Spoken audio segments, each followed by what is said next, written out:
Okay, section 3.1 is on exponential functions. The definition for an exponential function is a function whose equation contains a variable in the exponent. Okay, so it could be written in the form f of x equals b to the x, or it could be y equals b to the x power. Okay, and we also have these stipulations. B must be greater than 0, so your base cannot be a negative number. B cannot equal to 1, and that's because if your base is 1, you would have a constant function. 1 to any power is still 1. And then x can be any real number, so your exponent can be any real number. Okay, so some examples of an exponential function could be f of x is equal to 2 to the x power. So my base is 2, and then my exponent contains the variable.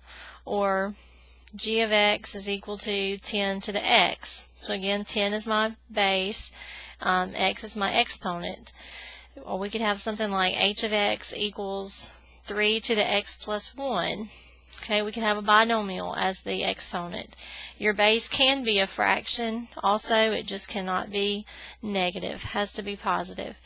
Okay, some things that are not exponential functions would be like f of x is equal to x squared.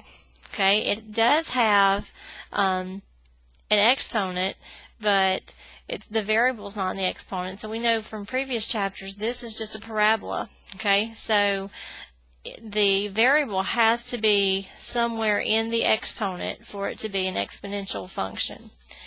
Okay, the first thing we're going to do is graph the function f of x is equal to 2 to the x power. And so I'm just going to do that by making an xy chart or just a t-chart. So I'm going to plug in some values for x that I want to use. I'm going to use -3, -2, -1, and 0, 1, 2, 3, just to kind of get a good picture of the graph. Okay, so if I'm going to plug in a -3 in the place of x, then that would be 2 to the -3 power. Okay, 2 to the -3 would be the reciprocal of 2 to the third, so that would be 1/8. Alright, if I plug in a 2 for x, that would be the reciprocal of 2 squared, so that would be 1/4.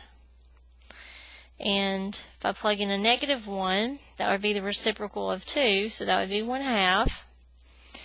And a 0 for x.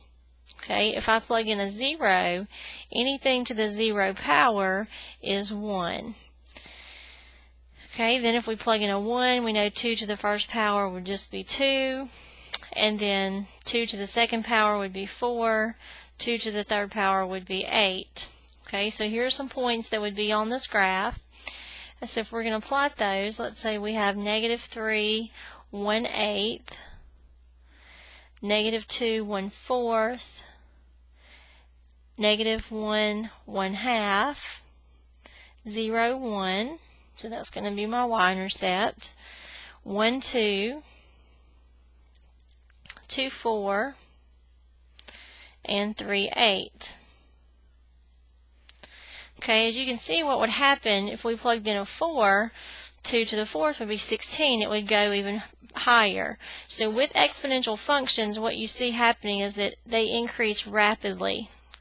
But what would happen if I went further negative? This value would get closer and closer and closer to 0 for your y value. It would never cross it. So this is our kind of our general shape, or our parent graph, kind of, if you want to think of it that way, of an exponential function. It does have a horizontal asymptote at x is equal to 0. And then we do have the y-intercept of 0, 1. That's pretty constant for our intercept, for our exponential functions. Okay, let's look at what happens when our graph contains a fraction for the base. Okay, so look at number 2. I'm going to do the same thing, use a chart, and I'm going to give you the values that I'm going to use for x, and actually I just used the same ones. -3, so if I plug in a -3 for x, this would be 1/2 raised to the -3 power. Okay, that would just be the reciprocal of, if I take the reciprocal of this, it would be 2 to the +3 power, so that would be 8.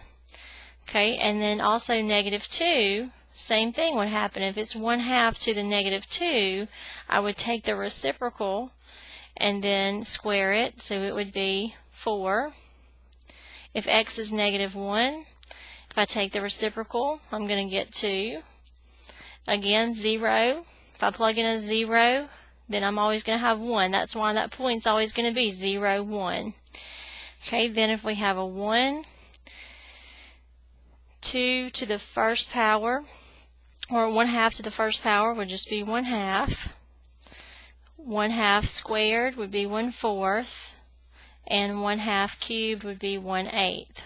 So if we plot those points on our graph, it's going to look just the opposite. -3, 8, -2, 4, 0, 1, 1, 1/2, 2, 1/4, and 3, 1/8. So the direction changes, just kind of a mirror image over the y-axis, but eventually we do see that graph is increasing or going higher to the left. Okay, on the second part of the video, I'm going to talk about the properties of the exponential functions.